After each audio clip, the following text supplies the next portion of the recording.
சங்கீதம் 4:1. என் நீதியின் தேவனே, நான் கூப்பிடுவேன், எனக்கு செவிகொடும்.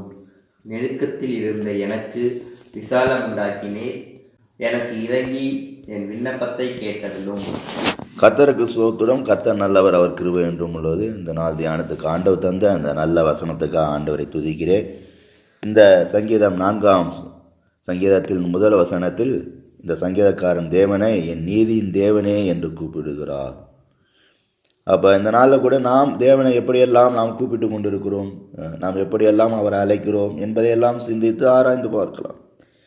அப்படியாக இவர் சொல்லுகிறார், நீதியின் தேவனே என்று கூப்பிட்டு என்ன சொல்கிறாரு, எனக்கு செவி கொடுங்க என்று சொல்லிட்டு, நான் நெருக்கத்தில் இருந்தேன், எனக்கு என்ன பண்ணீங்க, ஒரு விசாலமான வழியை உண்டாக்குனீங்க என்று சொல்லுகிறார். அடுத்தது என்ன சொல்கிறாரு, இன்னும் அடுத்ததுபடியாக நான் ஒரு சில விண்ணப்பங்கள்லாம் உங்ககிட்ட சொல்ல போகிறேன், அதையெல்லாம் நீங்கள் என்ன பண்ணுங்க, அதை கேட்டு பதில் தாங்க என்று சொல்லுகிறார்.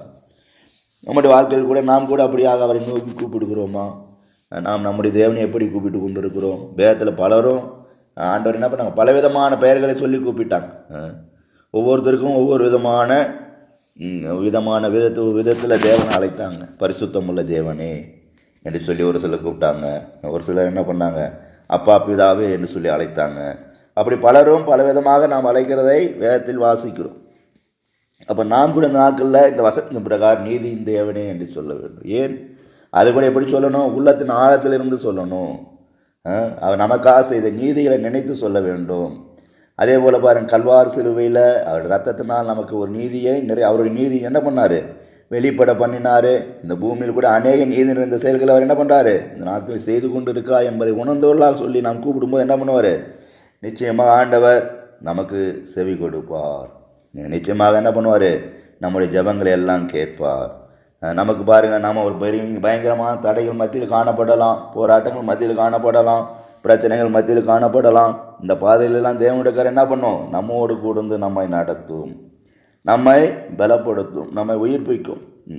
நமக்கு நாம் அவரோடு சேர்ந்து நடக்கத்தக்கதான ஒரு வழியை உருவாக்கி கொடுக்கும். அடுத்தபடியாக சொல்லப்பட்டிருக்கிறது, எனக்கு விண்ணப்பத்தை கேட்டருளும் என்று சொல்லி. அப்போ நாம் அப்படியாக ஆண்டவரை கூப்பிடும்போது என்ன பண்ணுறார் ஆண்டவர், நீதியின் தேவனே என்று சொல்லும்போது நமக்கு நம்முடைய விண்ணப்பத்தை எல்லாம் அவர் கேட்கிற தேவனாகவே இருக்கிறார். தேவன், நம்முடைய தேவனை போல நீதி நிறைந்த தேவன் யாரும் இல்லை. இயேசு கிறிஸ்து இந்த உலகத்தில் வந்து விலையேறிய நீதியை நிறைவேற்றி சென்றிருக்கிறார். நாம் அதை ஒருபோதும் மறந்து போக வேண்டாம். அப்போ அந்த நீதி நிறைந்த தேவனுக்கு நோக்கி நாம் கூப்பிடும்போது நிச்சயமாக நம்முடைய எல்லா விண்ணப்பங்களுக்கும் அவர் பதில் தருவார். நம்முடைய தேவன் பதில் தர முடியாத தேவன் கிடையாது. ஒரு சில காரியங்களில் ஒரு சில விண்ணப்பங்களுக்கு பதில் வராமல் தாமதிக்கலாம். ஆனால் ஆண்டவர் அந்த தாமதிக்கிற காரியத்தில் நாம் எதிர்பார்ப்பதை விட சிறந்த நன்மைகளை அவர் நமக்கு தரக்கூடிய தேவனாக இருக்கிறார். நம்முடைய விண்ணப்பங்களுக்கு ஜபங்களுக்கெல்லாம் நம்முடைய ஆண்டவர் பதில் தரக்கூடிய ஆண்டவராகவே இருக்கிறார்.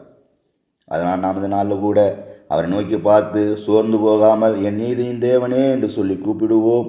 நம்முடைய விண்ணப்பங்களை எல்லாம் அவரிடத்தில் சொல்லுவோம். அவர் நிச்சயமாகவே நம்முடைய விண்ணப்பங்களுக்கு பதில் தருவார்.